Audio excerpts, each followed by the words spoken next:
Hi, I'm Phil Moeller. I write articles and books about retirement and healthcare, and have written a lot of pieces about Medicare. When people approach 65 and decide to keep working, they have some important decisions to make about Medicare. I'm going to talk today about the decisions you need to make when you work for a large employer with 20 or more employees.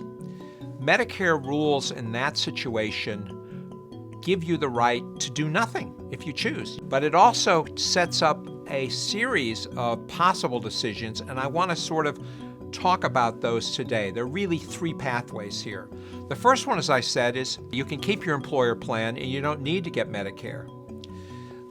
The second approach is you can keep your employer plan and you can also get Medicare, and there's some situations where that makes sense. The third pathway is, well, you can get Medicare and you can drop your employer plan. So these are the three pathways. Let's talk about them in order. So when you decide that you're simply going to do nothing and keep your employer plan, there's one wrinkle I want to make sure you're aware of. Even though your employer is obligated to continue offering you health coverage, including drug coverage, Medicare rules stipulate that your drug coverage in your employer plan has to be at least as good as a typical Medicare Part D plan. If it is, fine, and your employer has to give you a statement that attests to this. People don't know that their statement even exists, let alone they should ask for it, but your employer has a legal obligation to provide this. It's a key piece of paper for you, because if your plan is credible, you're fine, but if your plan's not credible, then you have to get a Part D plan, even though you're going to keep your employer coverage. In that situation, you can get a Part D plan without having to also pay for Part B. All you have to have is Part A, and you get a Part D plan, you keep your employer plan.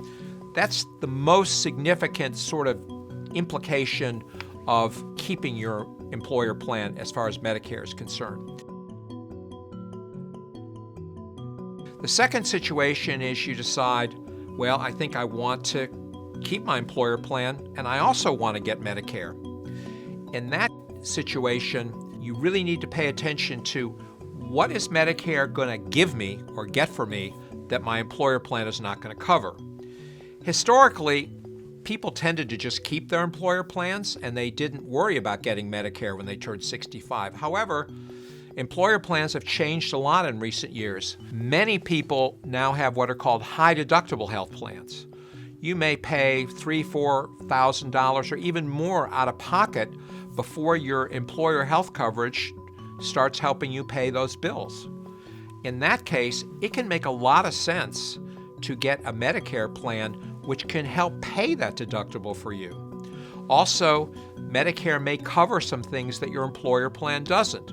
In particular, a Medicare Advantage plan can cover health clubs and dental, hearing, and also some vision coverage that your employer plan may or may not cover as well. So look at what your employer plan covers, see what you're exposed to in terms of cost and coverage features, and then you may decide that you actually want both. The third thing is you look at your employer plan and you look at what Medicare offers and you say, well, that's pretty expensive to do both of these. Maybe all I need is Medicare, and that's quite possible. You need to understand what Medicare will cover and see what would happen to you if you don't have that employer plan anymore. In that case, you also need to pay attention to what happens to your family.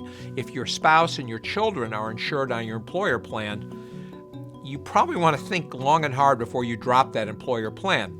Although it's still possible that you and they could be better off if you dropped your employer plan and they went on a state insurance exchange and got their coverage.